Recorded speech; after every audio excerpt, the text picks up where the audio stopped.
বারাকাতু। আসসালামু আলাইকুম। আমি আপনাদেরকে একটা সত্য কথা বলছি, শুনে রেখে দেন।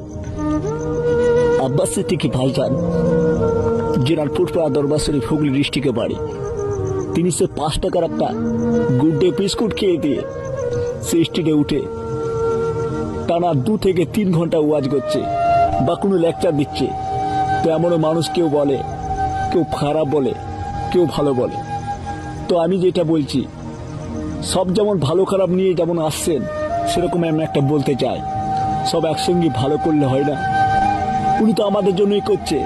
কেউ বলছে বড় বড় লেকচার দেয়, কেউ বলছে নাকি পাঠিতে নেমেছে, কিন্তু আমার মন বলছে ভাইজান আমার কাছে 100% একদমই নিখুঁত।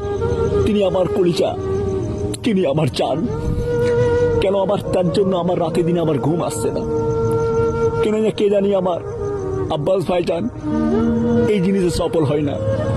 সফল হয় কি না সারা জীবন খালি আমার ওই বৃত্তান্ত লাগে। তো আশা করি আপনারা কেমন আছেন বা কি হালে আছেন কমেন্টের মধ্যে জানাবেন। আর আমার এই কথাটা বেশি বেশি করে শেয়ার করে দেবে, বেশি বেশি করে শেয়ার করে দেবে। এখন তো দুনিয়ার ন্যায্য জিনিস চলে না, শুধু 2 নম্বর, শুধু 2 নম্বর কারবার নিয়ে ব্যস্ত। ভালো মানুষকে উঠতে দেয় না, যাকে তাকে নিয়ে শুধু এরকম বিদ্যা করে বেড়ায়।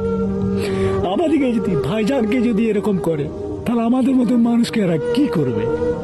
হে আল্লাহ, আমি সবাইকে নিয়ে নামাজ পড়তে পড়তে দোয়া করি, আমার ভারতবর্ষ, আমার হিন্দুস্তান যেন, আমার হিন্দুস্তানের মানুষ যেমন ভালো হয়ে যায়। হিদায়াত করুন আল্লাহ।